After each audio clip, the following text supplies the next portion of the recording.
अस्सलाम वालेकुम नाज़रीन, यू आर वाचिंग इनसाइड ऐं आऊं आहियां मां सां गॾु नाज़ी अमीर। नाज़रीन, तशद्दुद जो लफ़्ज़ जॾहिं असीं ॿुधूं था त असांजे ज़हन में आम तौर ते इहो ख़्यालु अचे थो त शायदि फ़िज़िकल वायलेंस जी ॻाल्हि थिए थी ऐं तशद्दुद खे वठी करे असीं सभु तक़रीबन इहो ई सोचींदा आहियूं। पर अॼु जेके पंहिंजे प्रोग्राम में असीं जंहिं तशद्दुद जे फॉर्म खे डिस्कस कंदासीं उहो फॉर्म तमामु घणो कॉमन अॼुकल्ह असांखे नज़र अचे पियो, तमामु घणो वाध हुन में थी चुकी आहे ऐं तमामु घणा जेके हुन जा इम्पैक्ट्स आहिनि तमामु घणा ख़तरनाक आहिनि, पर उन बावजूदि हुन ते जेका ॻाल्हि ॿोल थिए पई उहा तमामु घणी घटि आहे। अॼोके प्रोग्राम में असांजो मौज़ू हूंदो जेको सोशल मीडिया जो असीं ॾिसूं था त दौरु आहे, डिजिटल वर्ल्ड जंहिंखे असीं चऊं था, टेक्नोलॉजी जी दुनिया जंहिंखे असीं चऊं था, ऐं उन में वधंदड़ सिन्फ़ी तशद्दुद या जेंडर बेस्ड वायलेंस ऐं उन जा जेके वधंदड़ लाड़ा आहिनि, वधंदड़ केस आहिनि, उनखे अॼोके प्रोग्राम में डिस्कस कंदासीं त हीअ वायलेंस जेको क़िस्म आहे इहो आहे छा, इन में छो वाधारो थिए पियो। असांखे ॿुधण में अचे पियो त जेको आम रिवाजी जॾहिं असां तशद्दुद जी ॻाल्हि कंदा आहियूं त उहो फिज़िकल वायलेंस बि औरतुनि ते, ॿारनि ते उनजो इस्तेमालु असांखे वधीक ॿुधण में अचे थो, ॾिसण में अचे थो। ऐं हिन डिजिटल वायलेंस जो जेको इस्तेमालु आहे या जेका उन में असीं ॾिसूं था त जेको उनजो इस्तेमालु वधीक थिए थो, उनजो जेको मुतासिर कंदड़नि जो जेको वधीक अंग आहे उहो बि असांखे औरतुनि ऐं ॿारनि में नज़र अचे थो। ऐं तशद्दुद जे हवाले सां जीअं असां फिज़िकल वायलेंस जो ज़िक्र कयोसीं त उन में इहो थींदो आहे त जेके मख़सूस क़िस्म जा जेके तव्हांजे जेके सराउंडिंग्स में माण्हू हुजनि था, तव्हांजा फैमिली, तव्हांजो सर्किल, तव्हांजा फ्रेंड्स, उन्हनि ताईं उहो मामिलो पहुचे थो ऐं जेके उनजा इम्पैक्ट ज़ाहिर आहे तमामु घणा ख़तरनाक हुजनि था। पर जेको हीउ डिजिटल वायलेंस आहे, डिजिटल वायलेंस इन करे बि वधीक ख़तरनाक असां हिनखे चई सघूं था छाकाणि त हीउ फौरी तौर ते जेको मामिलो वाक़ियो तव्हां सां थिए थो, कंहिं बि इंडिविजुअल सां थिए थो, उन जा जेके असर हुजनि था न रुॻो उन मुतासिर माण्हूअ ते थियनि था, उनजी फैमिली सराउंडिंग्स वारे माण्हुनि ते थियनि था, पर उन सां गॾोगॾु उहा कुझु सेकेंड्स में उहा ॻाल्हि अलाए किथे किथे पहुची थी वञे, जंहिं करे हीउ मामिलो तमामु घणो ख़तरनाक थी वञे थो ऐं जेके उन जा असर आहिनि उहे बि ॾिघे वक़्त ताईं महसूसु करे सघजनि था। ऐं छाकाणि त ज़ाहिर आहे उहा डिजिटल वर्ल्ड में उहा शइ सेव थी वञे त तमामु तेज़ीअ सां उहा शइ उन्हनि खे मुतासिर कंदड़नि खे अञा वधीक मुतासिर कंदी रहे थी। ऐं कुझु केसिस में त असां इहो बि ॾिठो आहे त उहे मुतासिर कंदड़नि जी ज़िंदगी बि खसे थी वठे, जीअं असां कंदील बलोच वारे केस में ॾिठोसीं, या उनखां सवाइ कुझु ॿिया केसिस बि असांखे नज़र अचनि था ऐं कुझु केसिस में सॼी ज़िंदगीअ जे लाइ उन्हनि जो पीछो करे थी। त अॼोके प्रोग्राम असांजो इहो मौज़ू हूंदो। जेको पैनल मूंसां गॾु मौजूदु आहे उनजो तारुफ़ असां करायां थी। मूंसां गॾु अॼोके पैनल में शरीक आहिनि मुकेश कुमार साहब आहिनि, अॻूणा जज आहिनि ऐं उनखां सवाइ तमामु सीनियर कानूनदान आहिनि ऐं FIA जी जेका साइबर क्राइम वारी जेका विंग हुजे थी, जेका स्पेसिफिकली इन मामलनि खे डील करे थी, उन सां बि सलाहियल रहिया आहिनि, उन मामलनि खे बि ॾिसंदा रहिया आहिनि। मूंसां गॾु अॼोके प्रोग्राम में पैनल जो हिसो आहिनि। उनखां सवाइ मूंसां गॾु मौजूदु आहिनि डॉक्टर हसीन मुसरत साहिबा, पाण नाज़रीन प्रोफेसर बि आहिनि, रिसर्चर आहिनि, कॉलमिस्ट आहिनि ऐं विमेन एक्शन फोरम नाले हिकिड़ो जेको मुतहरिक क़िस्म जो औरतुनि जे हक़नि जे हवाले सां कमु कंदड़ हिकिड़ो फॉरम आहे, उनखे पिणु उनजी मेंबर्स आहिनि, उनजी जेके लीड मेंबर्स आहिनि, लीड टीम आहे, उनजो हिसो आहिनि। उनखां सवाइ नाज़रीन अॼु मूंसां गॾु छाकाणि त असीं डिजिटल राइट्स जी ॻाल्हि कयूं था, डिजिटल वायलेंस जो अॼु प्रोग्राम में ज़िक्र कंदासीं, त मूंसां गॾु उन फील्ड सां तालुक़ु रखंदड़ ॿ तमामु सुठियूं मुतहरिक मूंसां गॾु ॿ एक्सपर्ट्स मौजूदु आहिनि। मूंसां गॾु मौजूदु आहिनि फरीहा अज़ीज़ साहिबा। फरीहा अज़ीज़ बोलो बी नाले हिकिड़ी तंज़ीम आहे, उनजी को फाउंडर आहिनि ऐं जीअं मां ज़िक्र कयमि त डिजिटल राइट्स जे हवाले सां जेके उहे तंज़ीमूं जेके पाण पतोड़नि थियूं, गुज़िरियल केतिरनि ई सालनि खां कमु कनि थियूं इन फील्ड में, त कीअं असां डिजिटल स्पेस खे, डिजिटल वर्ल्ड खे सेफ करे सघूं था, सेफ उन्हनि माण्हुनि जे लाइ जेके हिनखे यूज़ कंदड़ आहिनि ऐं उन्हनि जे जेके ही पासा थियनि था, जेके असां ख़तरनाक पासा चऊं था, डार्क साइड्स चऊं था, वायलेंस या इन क़िस्म जा जेके ॿिया मामला थियनि था, उन्हनि खां कीअं बची सघिजे थो, उन हवाले सां कमु कंदड़ आहिनि। त फरीहा अज़ीज़ बि मूंसां गॾु जेके पैनल जो हिसो आहिनि ऐं उनखां सवाइ मूंसां गॾु last but not the least मूंसां गॾु मौजूदु आहिनि हायरा बासित साहिबा, डिजिटल राइट्स फाउंडेशन DRF सां उन्हनि जो तालुक़ु आहे ऐं DRF जी जेका हिकिड़ी साइबर हैरेसमेंट हिकिड़ी हेल्पलाइन आहे उनखे हू लीड कनि थियूं। ऐं डिजिटल राइट्स फाउंडेशन जे हवाले सां जीअं मूं ज़िक्र कयो त जेके तंज़ीमूं पाण पतोड़नि थियूं उन फील्ड में डिजिटल स्पेस खे सेफ कराइण जे लाइ, त उन में डिजिटल राइट्स फाउंडेशन जो नालो तमामु अॻभरो साम्हूं अचे थो ऐं हू तक़रीबन उनखे ॾहाके खां मथे थियो आहे, हिन सफ़र खे हू जारी रखंदियूं अचनि पियूं। ऐं हीअ हेल्पलाइन बि पंहिंजी नोईअ जी हिकिड़ी मुनफ़रिद हेल्पलाइन आहे। सभिनी खे वेलकम, सभिनी खे भलीकार, गुफ़्तगू में वक़्तु कढियो हुन जे लाइ सभिनी जी महिरबानी। Thank you so much for joining. ऐं मां ॿियनि पैनलिस्ट की इजाज़त से हायरा बासित का आगाज़ कंदड़ जो की गुफ्तगू जो। हायरा सबसे पहले मैं आपकी तरफ आती हूँ, बाकी पैनलिस्ट भी मेरे साथ मौजूद है। لیکن کیونکہ یہ جو معاملہ ہے جس پر ہم ڈسکس آج کریں گے اس سارے شو میں، بہت سارے لوگوں کے لیے شاید یہ اب بھی نیا ہو، شاید یہ اب بھی اتنا زیادہ وہ اس سے فیملیئر نہ ہو. تو ناظرین کی نالج کے لیے سب سے پہلے تو بتائیں کہ یہ ہے کیا، ڈیجیٹل وائلنس ہے کیا، ڈیجیٹل وائلنس کی فارمز کیا ہیں. اس وقت اگر ہم پاکستان کے کانٹیکسٹ میں اس کی بات کریں تو کیا اس کا ریشو یا اسٹیٹس ہم دیکھتے ہیں، اور پھر کیوں بات کرنا اس پر ضروری ہے خصوصاً پاکستان کے کانٹیکسٹ میں؟ السلام علیکم. سب سے پہلے تو آپ کا بہت بہت شکریہ کہ آپ نے مجھے انوائٹ کیا، ڈی آر ایف کو انوائٹ کیا، اور یہ بھی کہ آپ اس موضوع پہ آپ نے یہ بات چھیڑی، کیونکہ جس طرح آپ نے کہا کہ یہاں پہ اکثر جو لوگ ہیں ان کو اس موضوع کے بارے میں وہ پتہ نہیں ہوتا، کیونکہ ہمارے عام طور پہ اس بارے میں بات ہی نہیں ہوتی. جب بات نہیں ہوتی تو ہم یہ بھی نہیں، اس طرح کی بات بھی نہیں کر سکتے کہ ہم اس سے بچ کیسے سکتے ہیں. اگر ہمارے ساتھ ایسا ہو رہا ہے تو ہم اپنے آپ کو محفوظ کرنے کے لیے، اپنے دوستوں کو، اپنے گھر والوں کو محفوظ کرنے کے لیے ہم کیا کیا کر سکتے ہیں. سو آپ کا جو پہلا کوشچن ہے کہ یہ technology facilitated gender base violence یہ ہے کیا، یہ کوئی بھی ایسا تشدد، ایسا ہراساں کی کوشش ہے جو عورتوں یا خواجہ سرا کے ساتھ ہوتی ہے کیونکہ وہ عورت یا خواجہ سرا ہیں، ان کی جنس کی بنا پہ.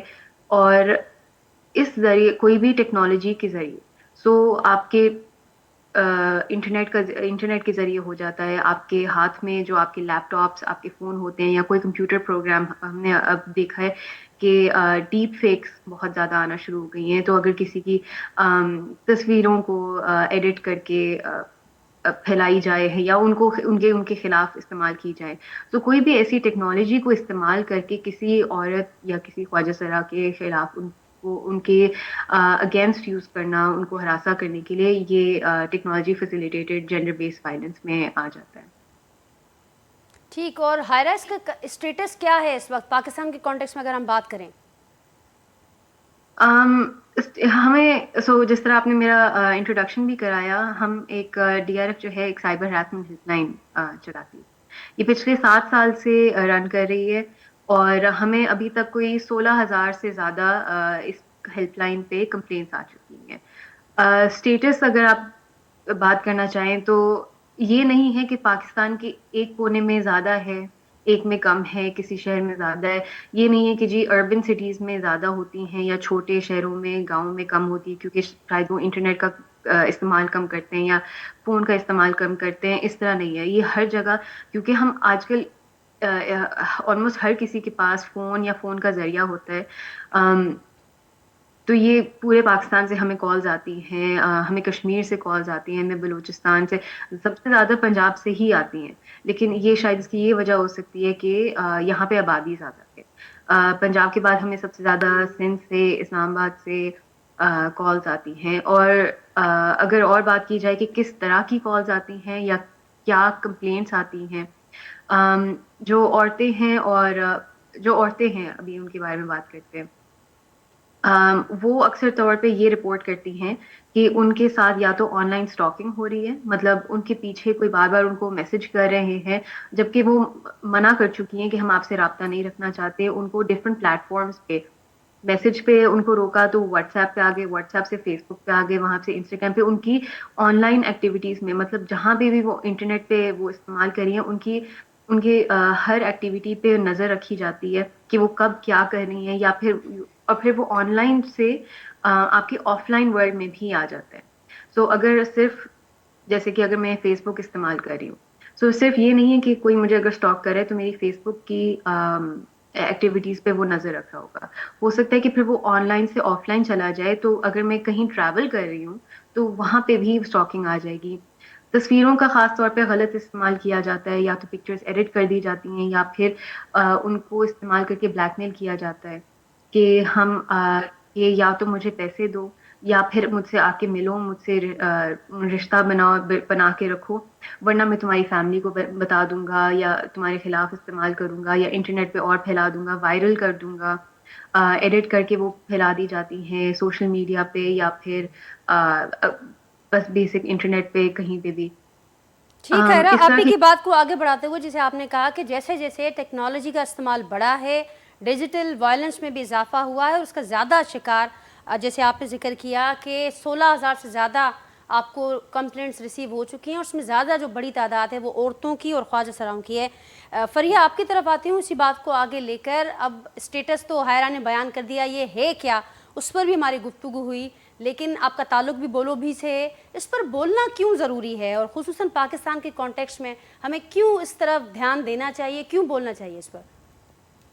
دیکھیے، ایک تو آگاہی کہ آپ بنیادی چیزیں کیا ہیں جو آپ اپنا تحفظ کر سکتے ہیں، لیکن اس کے بعد اگر یہ اس طرح کی چیزیں ہوتی ہیں جیسے حائرہ بھی بتا رہی ہیں، اور یہ بہت زیادہ رپورٹ بھی ہوتی ہیں، لیکن اس میں یہی مسئلہ آتا ہے کہ وہ رپورٹنگ جو ہے وہ پھر کیا قانون ہے، اور بار بار ہمارے ہاں یہ بیانیہ بنایا جاتا ہے کہ قانون لے کے آؤ یا قانون کا اطلاق کرو، لیکن مسئلہ یہ کہ جو کمپلینٹس جاتی بھی ہیں وہ ان کو کتنی ترجیح دی جاتی ہے، اور کیا بہت سارے ایسے خواتین ہیں، کم از کم میرے ایکسپیرینس میں یہ رہا ہے، جو کہتے ہیں کہ ہم نے کمپلین بھی کی ہے، ہمیں نمبر بھی ملا ہے، کچھ میں ایف آئی آرز بھی ہوئی ہیں، لیکن ان میں وہ پیش رفت نہیں ہوتی، اور میرے خیال سے بے صاحب بہتر بتا سکیں گے بطور یہ کس طریقے سے اس میں پیش گوئی ہوتی ہے. دوسرا، اس کا جاننا ضروری ہے کہ آپ کیا کر سکتے ہیں، اور اس کا جو ایک اثر ہوتا ہے. میں اگر خواتین صحافیوں کے حوالے سے بات کروں تو جس طرح ان کو نشانہ بنایا جاتا ہے ان کے کام کی وجہ سے، مردوں کو بھی بنایا جاتا ہے، لیکن خواتین کو خصوصی طور پہ ان کی جنس کی بنا پہ جس طرح کی گالیاں استعمال کی جاتی ہیں، جس طرح کی تصاویر ان کی موف کی جاتی ہے، اور جس طرح کہ وہ ایک لہر ہوتی ہے ابیوز کی. تو آپ اگر دیکھیں وہ بہت ساری ایسے خبر کہتی ہیں یا صحافی ہیں کہ ان کو اپنے مینشنز آف کر دیتی ہیں. ایک اس کا ٹویٹر جو ایک ایکس جو عکس پلیٹ فریہ ہم نے فارم. حالیہ الیکشن میں بھی دیکھا, اور جی الیکشن کے جی بعد جو بالکل. معاملات ہوئے اس میں بھی دیکھا. اور یہ ابھی بھی ایک حالیہ ایک سٹیٹمنٹ جاری کی گئی تھی، اور اس سے پہلے بھی 2020 میں بھی دو سٹیٹمنٹس جاری کی گئی تھیں خواتین صحافیوں کے حوالے سے، اور انہوں نے کہا تھا کہ یہ پولیٹیکل پارٹیز، چاہے وہ سیاسی پارٹیز ہوں یا جو اس وقت حکومت میں ہوں اور عہدیداران ہیں، وہ سب ان کو نشانہ بناتے ہیں، اور اس کے بعد جتنے بھی سپورٹرز ہیں بطور ایک کچھ ہیش ٹیگز ٹرینڈ کیے جاتے ہیں، تو یہ ایک پرسیپشن ڈیولپ ہوتی ہے ان کے بارے میں، اور جو چیزیں کہی جاتی ہیں، اور صرف یہ نہیں کہ ان کے تصویر بھی، لیکن ہم نے دیکھا ہے کہ جس طرح کی threats, death threats, rape threats, یہ تمام چیزیں صحافیوں کے خلاف بھی نشانہ بنائی جاتی ہیں. ہم نے دیکھا ہے کہ عورت مارچ کے جو آرگنائزرز ہیں یا سپورٹرز ہیں ان کے خلاف بھی یہ تمام چیزیں استعمال کی گئی. تو ظاہر ہے سب کا ایک اثر ہوتا ہے، اور ہر فرد مختلف طریقے سے وہ اس کو ڈیل کر پاتا ہے، اور یہ ایک ذہنی اثر اس کا بھی ہوتا ہے. صرف یہ نہیں تو وہ رپورٹ ہمارے پاس پروسیجرز ہیں، لیکن وہ کتنے فرد ہوتے ہیں، نہیں ہوتے، کہاں تک ان کی پہنچتی. ہم نے دیکھا ہے کہ جب خواتین رپورٹ کرتی ہیں ان کے کیسز کا نہیں کچھ ہوتا، اور دوسری طرف آپ دیکھیں جو سیاسی کیسز ہوتے ہیں وہ اس میں کتنی پھرتی دکھاتی ہے ایف آئی اے بھی، اور جو آپ کی ریاست ہے وہ بھی. لیکن یہاں پہ جو ترجیح دینی چاہیے جو وہاں پہ نہیں ہمیں نظر آتا. ٹھیک, اور اس کے پیچھے کیا اسباب ہیں اس پر بھی بات کر لیتے ہیں. آپ نے قوانین کا بھی ذکر کیا, مکیش کمار صاحب ہمارے ساتھ موجود ہیں. مکیش صاحب, عوام وٹھیندے سائیں تھوڑو اساں کے ॿुधाए जो त हिन जो लीगल स्ट्रक्चर असां वटि छा मौजूदु आहे, जेके असां ॻाल्हि कयूं पिया डिजिटल वायलेंस जी, ऐं छो न पियो संजीदा वरितो वञे. जीअं फरिया या हायरा ते ज़िक्र कयो, डॉक्टर हसीन साहिब बि मूंसां गॾु आहिनि, लेकिन संजीदा असीं छो न पिया वठूं. जहिड़ी रीति असीं जिस्मानी तशदुद या फिज़िकल वायलेंस जा केसिस असीं उनखे संजीदगीअ सां वठंदा आहियूं, रिपोर्ट थींदा आहिनि जॾहिं त उन ते हिकिड़ा ज़रूरु असांखे मामला नज़र ईंदा आहिनि, लीगली बि असांखे मामला बहितर नज़र ईंदा आहिनि. हिते उहा संजीदगी छो न पई नज़र अचे, ऐं स्ट्रक्चर छा मौजूदु आहे असां वटि मुल्क अंदरि?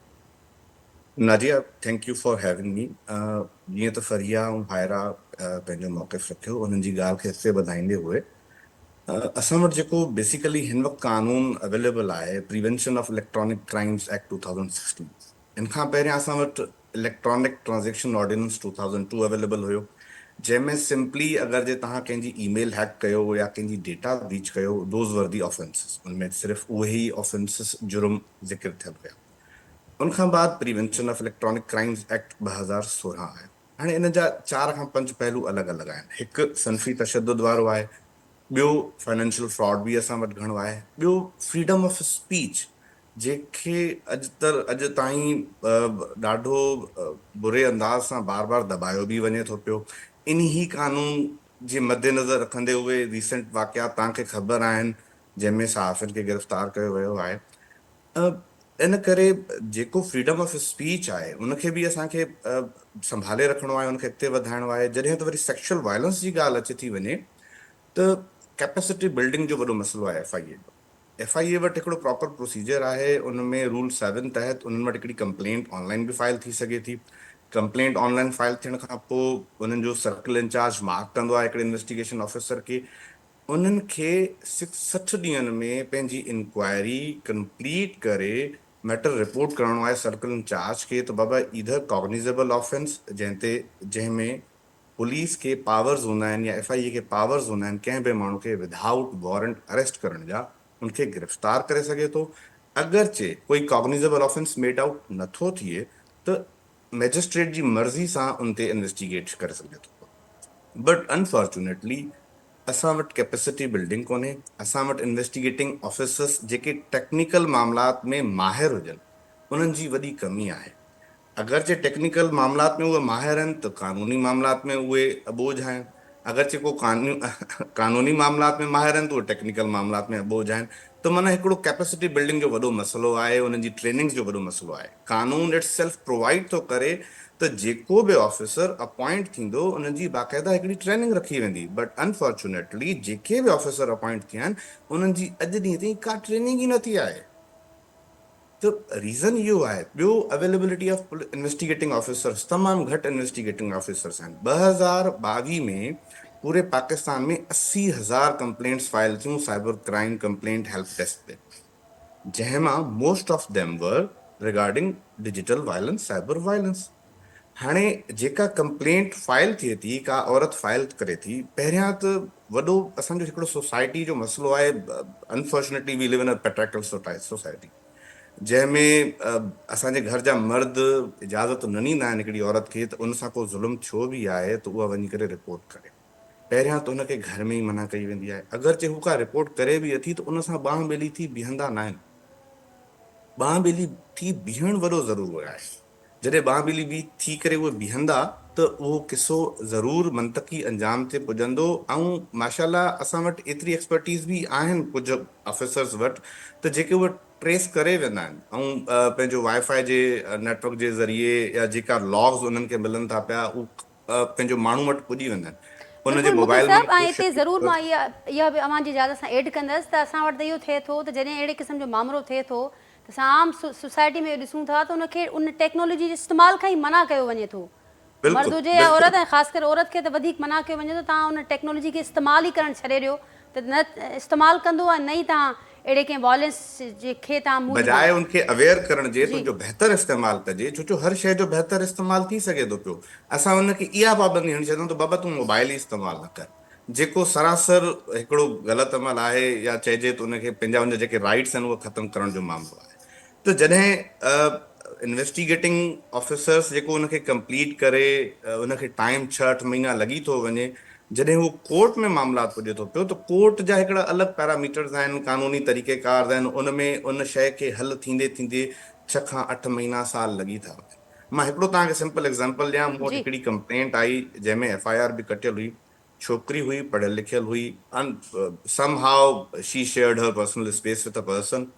That is not a crime. That is not a crime to share a personal space with a person. कंहिं बि माण्हू सां अगरि जे कंसेंशुअली का शइ थिए थी, that is not a crime. हा, अॻे माण्हू खे को अख़्तियार कोन्हे त हू उन पर्सनल स्पेस में जेके शयूं शेयर थियल आहिनि उनखे वायोलेट करे, because there was no consent to share further. उनमें को कंसेंट शामिल न हुयो। जॾहिं मुलज़िम पकड़ियो वियो, मुलज़िम जेल हुयो, बेल बि न पई थिए, छोकिरी जे घर वारनि खे का ख़बर न हुई, का इंफॉर्मेशन हुई। छोकिरी पंहिंजे तौर ते उन शइ खे रिपोर्ट कयो, उन शइ खे अंजाम ते पुॼायो, FIR कटी, मामला थिया त छोकिरे वारनि उनखे तंग करणु शुरू कयो। असां तव्हांजे घर वेंदासीं माफ़ी वठणु, जेको असां वटि माज़रत सां कंपाउंडेबिलिटी जो चकर आहे। त उनमें असां उन्हनि जे घर वेंदासीं, तव्हांजे घर में प्रेशर कंदासीं। छोकिरी परेशान थी वई त भाई मुंहिंजे घर ॻाल्हि ख़बर पइजी वेंदी, मुंहिंजे फ्यूचर ते इफेक्ट थींदो। तो बहरहाल मीनवाइल मुंहिंजी ट्रांसफर थी वई। पर चवण जो मक़सदु इहो, these R problems in our society. असां जेसि ताईं सोसाइटी जे प्रॉब्लम्स खे एड्रेस न कंदासीं उन सां गॾोगॾु अवेयरनेस क्रिएट न कंदासीं मामलात में त असां ईअं ई फथल रहंदासीं ऐं असां डिस्कशन त कंदासीं बहितर नमूने सां पर मसइले जो हल न कढी मसइले जो हल न कढींदा तमामु अहम ॻाल्हि मूंखे साहिबु आहे इनखे अॻियां वधाईंदा डॉक्टर हसीन साहिबा मुंहिंजो आवाज़ु तव्हां ताईं क्लियर पहुचे पियो डॉक्टर हसीन साहिबा मूंखे ॿुधो पिया मां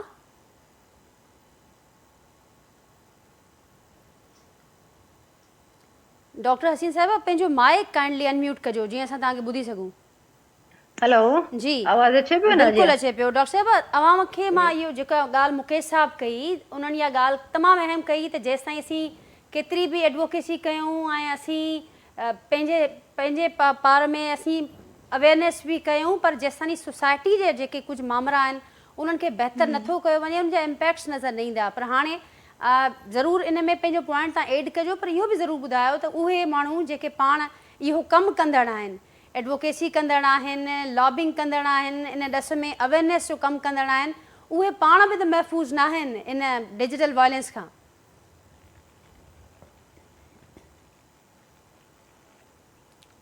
जी डॉक्टर साहिबा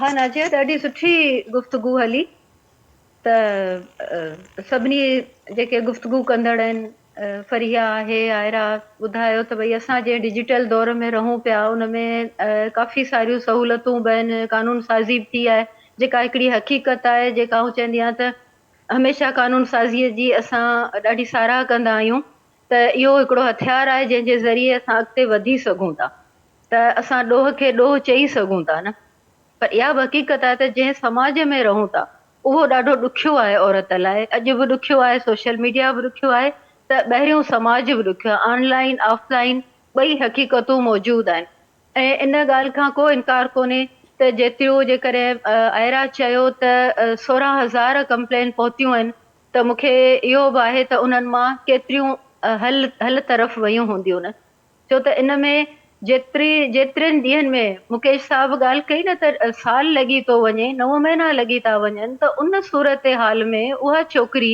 केतिरो भोॻींदी हूंदी उहो जेको वायलेंस आहे उनजी सिहत ते उनजी नफ़्सियात ते उनखे केतिरो उनजो कॉन्फिडेंस ख़तमु कंदड़ थींदो उनजो असां तसवुर बि नथा करे सघूं डॉक्टर साहिबा मां इहो विटनेस बि कयो हूंदो त जेके उहे जेके समाज में कान का सुञाणप रखंदड़ आहिनि जेके नॉन फेसिस असां चऊं था उहे वधीक वल्नरेबल आहिनि उहे वधीक फेस ऐं सफ़र कनि थियूं उन मामलनि में बिल्कुलु नाजिया इहो सम्झो हिरासमेंट हिकिड़ो अहिड़ो शेप थी ॾिए न जेका ऑनलाइन हिरासमेंट आहे कंहिंजी तव्हां आईडी ठाहे छॾियो फेक या कंहिंजी हैक करे उन ते ग़लति क़िस्म जो मवाद ॾियो या कंहिंजा फोटो एडिट करे ॾियो त इहो उनजी पूरी शख़्सियत खे तबाह करणु हूंदो आहे हिकिड़ो अहिड़ो बयानिया ठही वेंदो आहे हिकिड़ो शक जी सूरत हाल त 20% माण्हू चवंदा त न इहो ईअं कोन्हे पर 80% चवंदा त ज़रूरु का न का ॻाल्हि हूंदी सभु शइ कूड़ न हूंदो हिन में का न का हक़ीक़त हूंदी त औरत जी सॼी शख़्सियत जेका पूरी पंहिंजी ज़िंदगीअ में हुन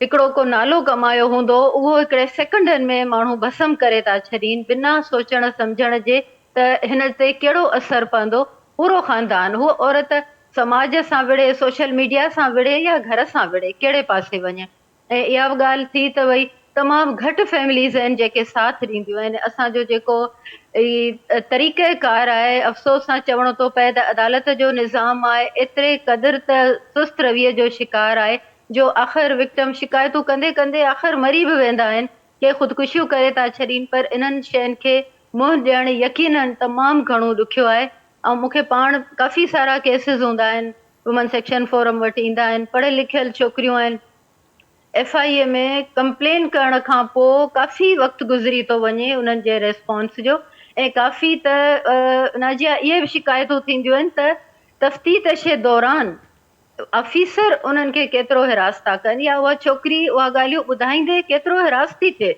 उते ऑफिसुनि में वञणु इंतज़ार जे मरहले मां गुज़रणु कलाकनि जा कलाक हिकिड़े मुजरिम जे ऑफिस जे ॿाहिरां इंतज़ारु कंदियूं रहनि त हाणे असांखे घुराईंदो ऐं असांखां पुछियो वेंदो त तव्हां सां कहिड़ी वेदनती आहे इहो त वॾो ज़ुल्म आहे जबर आहे जेके औरतूं मुंहुं ॾियनि थियूं ऐं अफ़सोस त पढ़ियल लिखियल औरतूं जेके घणियूं एक्टिव आहिनि जेके सहाफ़ियुनि जी ॻाल्हि थी ऐं चवां थी लेखक हुजे सहाफ़ी हुजे जेके असां वटि मीडिया ते कमु कंदड़ आहिनि, जेके ड्रामा आर्टिस्ट आहिनि, जेके आर्टिस्ट आहिनि, ऐं वधीक में सियासतदान बि असांखे वधीक नज़र आहियूं त वर्णो औरत सियासतदान बि इन जे लपेट में आहियूं, मर्द हा बिल्कुलु सियासतदान जी हा भेट में। हा इहो ई त आहे न, त समाज कहिड़े पासे पियो वञे, असां तरक़ी पिया करियूं या असां हिकिड़ी अख़लाक़ी तनज़ुली तरफ़ पिया वञूं, जो जिते सोशल मीडिया असां वटि हिकिड़ो ॼाण जो ज़रियो आहे, जिते तालीम जो ज़रियो बि हाणे इहे ई शयूं आहिनि, त हर कंहिं वटि मोबाइल बि हुजे, डिवाइसिस लाज़मी आहिनि, वाईफाई हुजे,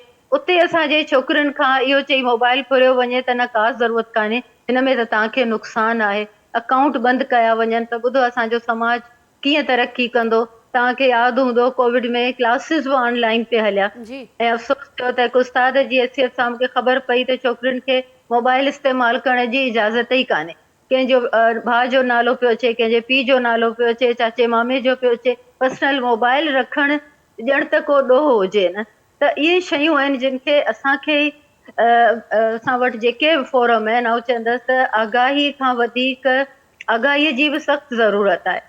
त ऑनलाइन हिकु दफ़ो पाण इहे नथा चई सघूं न, हूअं त ॾिसो को बि ॾोह थिए, केस हले, FIR थिए, हुनखे सज़ा मिले, ख़तमु थी वियो न, पर ही अहिड़ो केस आहे जंहिंजी सज़ा औरत सॼी उमिरि भोॻे थी, हुनजी उमिरि ख़तमु थी वेंदी, उहा हुनजी बदनामी नेकनामीअ में तब्दीली कान थींदी, त हिन जी कहिड़ी सज़ा हुअणु घुरिजे? सिर्फ़ु इहा सज़ा हुजे त असां हिकिड़ी कंप्लेन करे छॾियूं, हिकिड़ी ईमेल करे पोइ ऑफिसर जो इंतज़ारु करियूं त असांखे कॾहिं मिलंदो?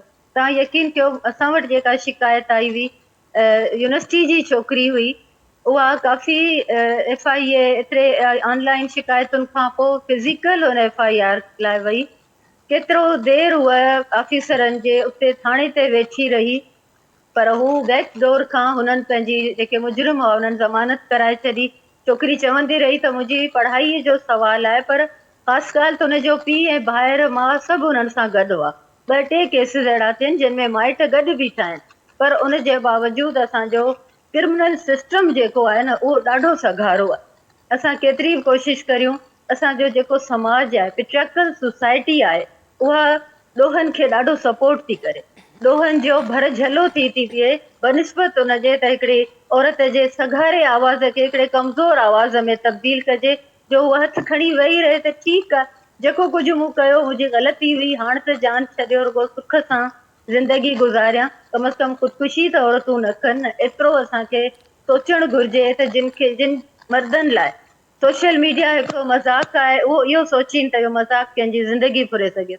ऐं बिल्कुलु, ऐं डॉक्टर साहिब अहिड़ा वाक़िया अनेक थिया आहिनि, ऐं ख़ुदि उहे जेके एम्पावर्ड ख़वातीन जिन जो मां ज़िक्र कयो, जंहिंमें सहाफ़ी आहिनि, सियासतदान औरतूं आहिनि, एक्टिविस्ट आहिनि, समाज जे मुख़्तलिफ़ शोबनि में पंहिंजो कमु कनि पियूं, उन्हनि सां इहे तमामु घणा मसइला आहिनि। असीं ज़रूरु मुकेश साहिब जे आॾो बि इहे शयूं रखंदासीं त छो क्रिमिनल असांजो जेको सिस्टम आहे उहो वधीक सघारो आहे, ऐं बावजूदि ही तंज़ीमूं जेके कमु कनि पियूं पंहिंजे वसाहर ऐं उत्साह ज़रूरु हू ॾियनि पियूं। हैरा, मैं आपकी तरफ आऊँगी। आपने डॉक्टर साहिबा और मुकेश साहब और उससे पहले फरिया भी हमारे साथ गुफ्तगू कर रही थी, एक बड़ा इम्पॉर्टेंट पॉइंट कि बहुत ज़रूरत है इस ज़मन में एडवोकेसी की, लॉबिंग की, अवेयरनेस की बहुत ज़रूरत है, लेकिन आप जैसी जो तंजीमें हैं जो अपना काम कर रही हैं और काफ़ी सालों से इस एक चीज़ को एक जिसे हम कहेंगे एक शम्मा जलाए रखे हुए हैं, उसको आगे बढ़ रही हैं, वो तंजीमें ख़ुद इन मसाइल का कितना शिकार हैं और उनके क्या चैलेंजेस हैं ये लड़ाई लड़ते हुए? काफ़ी हद तक जिस तरह आपने कहा कि बहुत, एक तो सबसे पहली बात कि बहुत कम ऐसी सिविल सोसाइटी ऑर्गेनाइजेशंस हैं जो कि इस मौजू पे या इस तरह की इस फील्ड में काम कर रही हैं या फिर डायरेक्ट सपोर्ट प्रोवाइड कर रही हैं ऐसी औरतों को, ऐसी ख्वाजा सरा को, ऐसी कम्युनिटीज़ को जिनको tech facilitated gender based violence का सामना करना पड़ता है। अब क्योंकि इतनी कम है ऑर्गेनाइजेशंस और उनके जो हेड्स हैं, उनके जो एम्प्लॉइज हैं, वो खुद इतने सामने आते हैं, सामने आके काम करते हैं। हम जिस तरह एडवोकेसी में हम आपसे टीवी पे आके, प्रेस में आके, हम इसकी अवेयरनेस रेजिंग के लिए हम जो बात करने के लिए आते हैं, तो हम पे काफ़ी फोकस आ जाता है। सो इट इज़ ट्रू, आपका क्वेश्चन बिल्कुल ठीक है कि इस तरह की तंजीमों को भी, इस तरह की ऑर्गेनाइजेशन को भी काफ़ी हर्डल्स फेस करनी पड़ती हैं, काफ़ी रुकावटें आती हैं, क्योंकि सवाल उठाए जाते हैं कि हम क्यों इस तरह के काम किए जा रहे हैं, हमारे पीछे ये क्या एजेंडा है हमारा। लेकिन सीधी सी बात है, हमारा एक ही एजेंडा है कि हम देखते हैं कि औरतों के खिलाफ कितना तशद्दुद होता है, और थोड़ी देर के लिए आवाज़ तो उठाई जाती है, और काफ़ी वादे किए जाते हैं कि उस पे काम किया जाएगा स्टेट की तरफ से, लॉ इन्फोर्समेंट की तरफ से, लेकिन एंड में कुछ होता नहीं है। तो सिविल सोसाइटी इसका जो क्या है सबब फिर समझती हैं हायरा? आपने कहा कि एंड में कुछ होता नहीं है, कुछ चैलेंजेस का यहाँ पर डॉक्टर साहबा ने जिक्र किया, मुकेश साहब ने जिक्र किया, आपको क्या लगता है कि जो इम्पैक्ट आना चाहिए, जैसे डॉक्टर साहबा ने कहा कि ये इतना शदीद मामला है डिजिटल वायलेंस का कि किसी की पूरी ज़िंदगी, किसी की पूरी उम्र की, हम कहें कि उसकी सारी क्रेडिबिलिटी, उसके सारे मामला ख़त्म हो गए या वो स्टेक पर लग जाते हैं, लेकिन उसके बावजूद जैसे आप कह रही हैं कि वो वाला इम्पैक्ट नहीं आ पा रहा, इसका क्या सबब है? यही है कि जब थोड़ी देर के लिए मीडिया में, न्यूज़ में, सोशल मीडिया पे कोई ऐसा वाक़या आता है, तो पब्लिक की तरफ से, स्टेट की तरफ से, पॉलिटिशियन की तरफ से काफ़ी शोर आता है कि अच्छा हम इस पे काम करेंगे, इस पे कुछ होना चाहिए। लेकिन जब वो डाई डाउन हो जाता है, जब वो बात थोड़ी पुरानी हो जाती है, तो उसकी तरफ ना वो रिसोर्सेज दिए जाते हैं, या तो पॉलिसी मेकिंग में या फिर लॉ इन्फोर्समेंट को, कि वो सही से इस मसले को टैकल करें।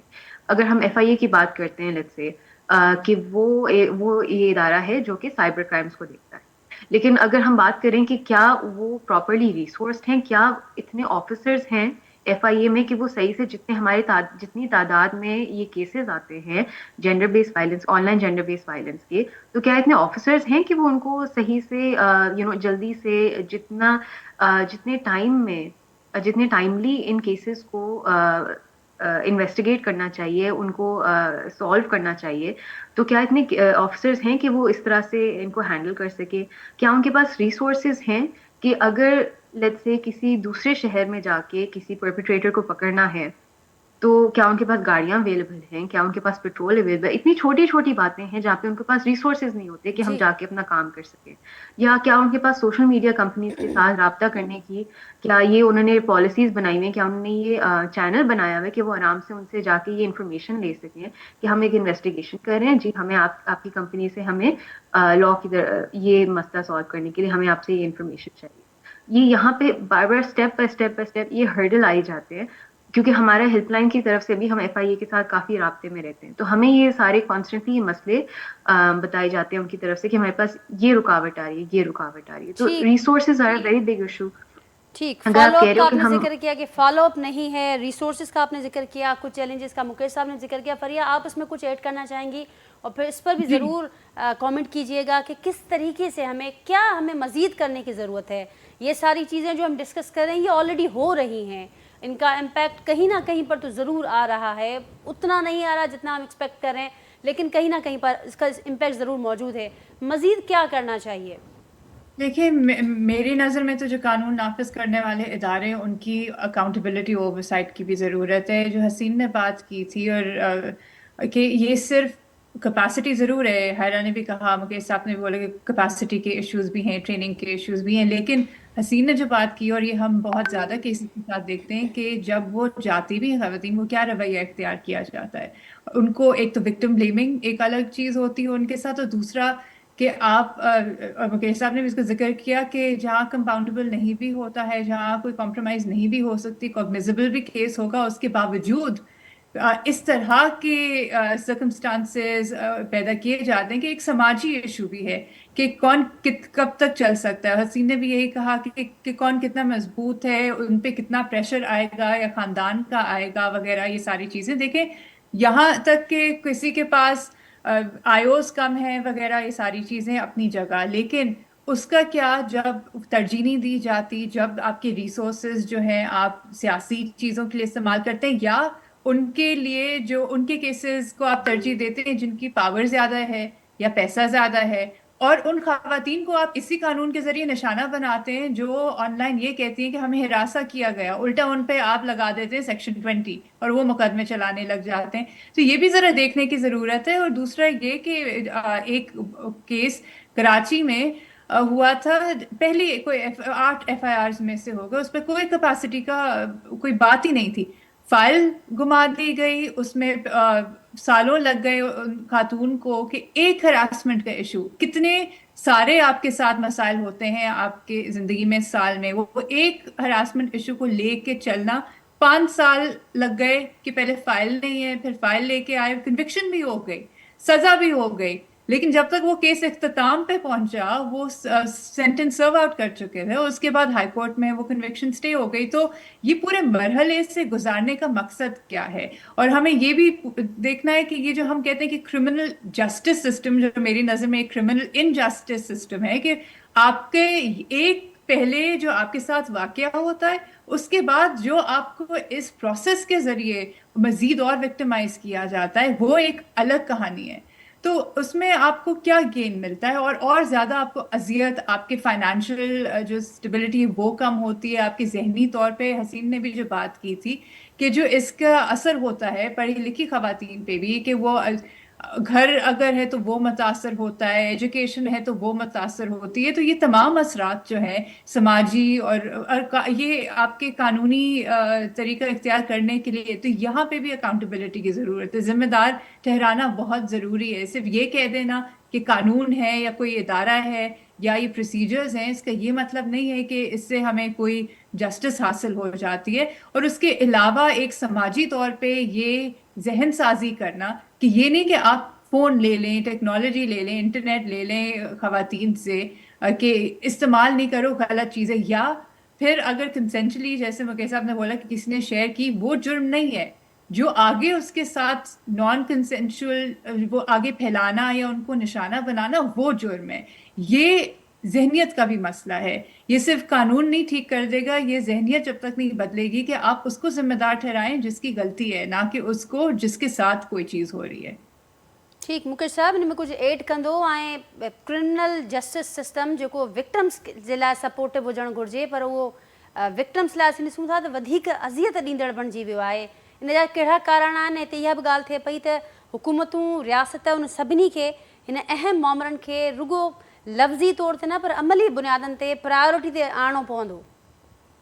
जी बिल्कुलु, कानून में अगरि जे पढ़ियो वञे त उहो बिल्कुलु टोटली विक्टिम खे सपोर्ट थो करे। इन कैमरा ट्रायल जा प्रोसीजर्स आहिनि, विक्टिम सपोर्ट्स मैकेनिज़म्स आहिनि, मुलज़िम जे साम्हूं गवाही न ॾे, जीअं पर्दे में इन कैमरा ट्रायल ॾे, हर शइ अवेलेबल आहे। विटनेस प्रोटेक्शन एक्ट जा जेके कुझु मामलात आहिनि कानूनी, जेके जूं ज़रूरतूं आहिनि, उहे बि हिन 2023 जे अमेंडमेंट जे ज़रिए पीका कानून जो हिसो ठाहियो वियो।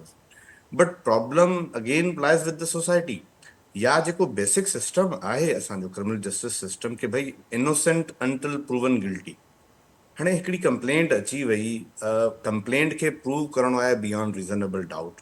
ज़ाहिर सी बात आहे, जेको हिकिड़ो मुलज़िम आहे जेको जेल में आहे, उन जा बि के राइट्स आहिनि, हुनखे बि पंहिंजो पाण खे डिफेंड करण जो अख्तियार आहे। ही असांजा हिकिड़ा नॉर्म्स आहिनि, ही क्रिमिनल जस्टिस सिस्टम जा बेसिक एसेंस आहिनि, बेसिक पार्ट्स आहिनि। त उन्ही खे अॻिते वधाईंदे सभु थ्रेशोल्ड क्रॉस करे जॾहिं असां एंड ते पुॼूं था, त मुंहिंजे हिसाब सां पीका लॉ में सभ खां वधीक कन्विक्शन जो रेशो आहे। उनजो रीज़न भी इहो ई आहे त मटीरियल जेको असां वटि अचे थो, विक्टिम जेका साम्हूं वेठी हुजे थी पई, उन जूं शयूं साम्हूं अवेलेबल हूंदियूं। इन्वेस्टिगेटिंग एजेंसी जा लूप होल्स त इलाही आहिनि। जॾहिं असां उन्हनि जे लूप होल्स खे कंसिडर कंदासीं त हुते जेके विक्टिम जूं शयूं अवेलेबल आहिनि, विक्टिम जेका साम्हूं रोए थी वेठी, उनखे किथे कंदासीं? त ज़ाहिर सी ॻाल्हि आहे, ॿिन्ही जो जॾहिं असां मयार जॾहिं बैलेंस चेक करे थो, जेका पंहिंजो तोरियो वञे थो, त विक्टिम जी तरफ़ उहो वज़न ज़्यादा करे थो। त इन करे ई इन में पंहिंजो जेको कन्विक्शन बि घणियूं थियूं अचनि। बट हैविंग सेड दैट, बहितरी जी गुंजाइश तमामु घणी आहे, बहितरी जी गुंजाइश जी ज़रूरत तमामु घणी आहे। जेका फरिया साहिबा ॻाल्हि कई हिन पर्टिकुलर केस जे बारे में, जंहिंमें पुलिस फाइल ई गुम थी वई, I am witness of that case, that was in east district east. मतिलबु चवण जो इहो, at the end of the day conviction त आई, बट उनजो पर्पस छा थियो? जॾहिं उहो 4 साल 5 साल विक्टिम खे उन जो पाण खे महिनत करणी पई, हुन फाइल खे ॻोल्हाइण में, डॉक्यूमेंट जेके हुन वटि फोटो कॉपी हुआ उहे प्रोड्यूस कराइणा पिया FIA तरफ़ां या इन्वेस्टिगेटिंग एजेंसी तरफ़ां, त बिल्कुलु उहो ई मामलात हुया जेके नॉर्मल तौर ते हूंदा आहिनि। जेका हायरा ॻाल्हि कई, टोटल 10 इन्वेस्टिगेटिंग ऑफिसर्स आहिनि पूरे कराची डिवीजन में। They are dealing with hundreds of inquiries. जॾहिं तव्हां हिकिड़ो officer hundreds of inquiries deal कंदो एट अ टाइम, उहो घणो टाइम ॾींदो? चलो अगरि जे लेट से उहो ॾे बि थो, जॾहिं फोकस बि करे थो, त असांजा पॉलिटिकल प्रेशर्स आहिनि, त बाबा जेको रेपुटेशन ते हार्म थो थिए, कंहिं सहाफ़ी खे पकड़णो आहे, कंहिं एक्टिविस्ट खे पकड़णो आहे, धनी इहा पोस्ट छो रखी? जॾहिं त कानून ख़तम थी चुको आहे, इस्लामाबाद हाई कोर्ट BFU जे केस में रेपुटेशन जे मामले खे स्ट्राइक डाउन करे चुकी आहे, हुनखे सेट असाइड करे चुकी आहे। सेक्शन 20 में तव्हां रेपुटेशन डेफेमेशन जो मामलो नथा आणे सघो। You have to resort to defamation ordinance, या तव्हां जेको नॉर्मल PPC आहे उनमें वञो। बट अनफॉर्चुनेटली अञा ताईं उनमें FIR थियूं कटजनि, साफ़िन खे, सोशल एक्टिविस्ट खे, औरत मार्च में जेके अगरि ॻाल्हियूं थियूं उन्हनि खे हरास करण जे लाइ। तो जेको स्टेट जो बयानियो आहे उनखे बि त टैकल करणु घुरिजे, उनखे बि त सही राह में अचणु घुरिजे, सही डायरेक्शन में अचणु घुरिजे। उनमें मां सम्झां थो जेके असांजूं NGOs आहिनि या जेके डिजिटल राइट्स फोरम्स आहिनि, उन्हनि अॻु में बि घणो कोशिशि कई आहे, आईंदा बि मां सम्झां थो उन्हनि खे वधीक कोशिशि करणु घुरिजे, उनमें अञा ठीकु अवेयरनेस जी क्रिएट करण जी ज़रूरत आहे। ठीकु मुकेश साहिबु, ऐं तव्हांजी ॻाल्हि खे अॻियां वधाईंदे ते फाइनल कॉमेंट वठंदसि डॉक्टर हसीन साहिबु अव्हां खां। छा एड करणु चाहींदो, छा थियणु घुरिजे वधीक? हिते ज़िक्र ओवरऑल प्रॉब्लम जो असीं करे आयासीं, थियणु छा घुरिजे, वे फॉरवर्ड छा थी सघे ॾिसो, थो? नाज़िया मसइला हर जाइ ते मौजूदु आहिनि। हाणे जेकॾहिं इदारा आहिनि उन्हनि वटि रिसोर्सिस कोन आहिनि या लूप होल्स आहिनि कानून में, पर आउं सिर्फ़ु इहो मिसाल ॾींदसि त जेॾीमहिल एमरजेंसी हूंदी आहे, को मरीज़ हॉस्पिटल पहुचंदो आहे त उनखे पाण ॿुधाइणो कोन पवंदो आहे डॉक्टर्स खे त उनखे छा थियो आहे। एमरजेंसी में हिकिड़ो ज़ख़्मी आयो आहे त डॉक्टर्स खे ॾिसणो पवंदो एमरजेंसी बुनियादनि ते, दवा आहे कोन्हे, सहूलियतूं आहिनि कोन आहिनि, इहो कमु हॉस्पिटल जो आहे, इदारे जो आहे। इहो विक्टिम जो कमु कोन्हे, पेशेंट जो कमु कोन्हे। हू तव्हांजे सोर्सिस खे ॾिसे, हू तव्हांखे सभु शयूं ॿुधाए त ही आहे ही कोन्हे। त ही जेको समाज में विक्टिम ब्लेमिंग आहे, इहा ख़तमु थियणु घुरिजे। जेको ॿी ॻाल्हि त असांखे पंहिंजे जेको असांजो अदालती निज़ाम आहे या जेको प्रोसेस आहे उनखे थोरो जल्दी करिणो पवंदो। हिते 5-5 साल ॾिसो फरिया ॻाल्हि कई त उनखे विक्टिम खे साबित करण में लॻो आहे त ॿुधायो त सज़ा कंहिंखे मिली, विक्टिम खे सज़ा मिली या जंहिं ॾोह कयो उनखे सज़ा मिली? हिते त निज़ाम ई माना उबतो पियो हले त जेको जंहिं ते तशदुद थिए, जेको बर्दाश्त करे अॻियां भोॻे उहो थो। इहो जेको तरीक़ाकार आहे समाज जो, इहो असांखे गॾिजी बदिलाइणो पवंदो, जंहिंजे लाइ मुसलसल जिदोजहद कंदा रहिया आहियूं। बोलो बि आहे, डिजिटल राइट फोरम आहे, वुमन सेक्शन फोरम आहे। असां समाज जी बहितरी जे ई ख़्वाब खणी पिया अचूं न। असां मां कंहिंखे बि कंहिं बि उहिदे लाइ असांजी जिदोजहद न आहे, का सियासत न आहे। असां चाहियूं था त औरत हुजे, मर्द हुजे, उनखे पुरअमन समाज खपे। त रिसोर्सिस ठाहिण ॾियण इहो स्टेट जो कमु आहे, गवर्नमेंट जो कमु आहे। इहो सोचणु विक्टिम जो कमु कोन्हे। उनखे तहफ़ुज़ खपे, उनखे तशदुद खां पाक समाज खपे। उन सिलसिले में असांखे सभ खां पहिरीं पंहिंजे इन फेयर तरीक़े खे करिणो पवंदो त जेके ऑफिसर आहिनि उन्हनि जो त वधायो वञे, वधीक कंप्लेन ॿुधण लाइ हुजनि, पर उन्हनि खे ट्रेनिंग बि ॾिनी वञे त कंप्लेन कीअं डील कजे, जेको विक्टिम आहे उनखे कीअं डील कजे, उनजी नफ़्सियात सां कीअं डील कजे। माहिर नफ़्सियात हुजनि जेके उनखे सम्झनि, उनखे सपोर्ट कनि। उनखे थोरी सघ जी ज़रूरत हूंदी आहे, उहा त ॾाढी बहादुर आहे, पर साइबर जेके थियनि था हिरासमेंट, मर्दनि खे बि थींदी आहे, भले 10% हुजे, पर उहे शिकार थींदा हूंदा।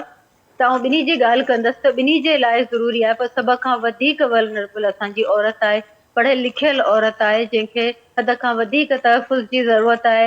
हुकूमत तहफ़ुज़ ॾे, रियासत ॾे, रियासत जा बि जेके पैरामीटर्स आहिनि या जेका स्टेट जो बयानियो आहे उनखे बि तब्दील थियण जी ज़रूरत आहे। असां ॾिसूं पिया नंढा नंढा वाक़िया आहिनि जिन में जेके हिरासर आहिनि, जेके दहशतगर्द आहिनि, उन्हनि जी सपोर्ट कई थी वञे। औरतूं वरी वेचारियूं माफ़ी घुरी ज़िंदगी बचाइण लाइ मजबूर आहिनि। त इहो तरीक़ेकार ख़तमु थियणु घुरिजे, जंहिंखे इन निज़ाम खे असां सभई रद्द था करियूं। असांजा कानून बहितर आहिनि, कानून साज़ी अञा वधीक थिए, पर कानून जा जेके रखवाला आहिनि कुझु उन्हनि जी बि तरबियत थियणु घुरिजे। ऐं इहा सादी अख़लाक़ी तरबियत आहे, इन में का वॾी साइंसी तरबियत न आहे, पर समाज खे सम्झणु, औरत जी नफ़्सियात खे सम्झणु, वधि में वधि जेका वर्नरेबल औरत आहे असांजी, उनखे सम्झण जी ज़रूरत आहे। डॉक्टर साहब तमामु अहम ॻाल्हि आहे। मुंहिंजे प्रोग्राम जो वक़्तु बि पूरो थियो आहे। मुंहिंजी वॾी महिरबानी आहे। मां गुफ़्तगू में हिसो वरितो। हायरा बासित साहिबा, फरिया अज़ीज़ साहिबा, मुकेश कुमार साहिबु, मां नाज़रीन डॉक्टर हसीन मुसरत साहिबा जेके पैनल जो हिसो हुयूं। तमामु हीउ जेको मामिलो आहे ज़ाहिर आहे तमामु अहम ही मौज़ू आहे, मसइलो तमामु गंभीर आहे ऐं जेका गुफ़्तगू हिते थी त हिन मसइले जी जेके कॉम्प्लेक्सिटीज़ आहिनि उहे मल्टी फोल्ड आहिनि ऐं उनखे हल करण जो जेको तरीक़ो आहे उहो बि मल्टी डायमेंशनल हुजणु घुरिजे ऐं कलेक्टिव अप्रोच वे फॉरवर्ड थी सघे थी हिन मामले खे टैकल करण जे लाइ। नाज़रीन जेका गुफ़्तगू थी पंहिंजे फीडबैक असांखे ज़रूरु आगाह कजो। वरी सुभाणे मां असां मुलाक़ात कंदासीं सेम टाइम ते नए मौज़ू ऐं महिमाननि सां गॾु। तेसिताईं ॾींदा इजाज़त। अल्लाह हाफ़िज़।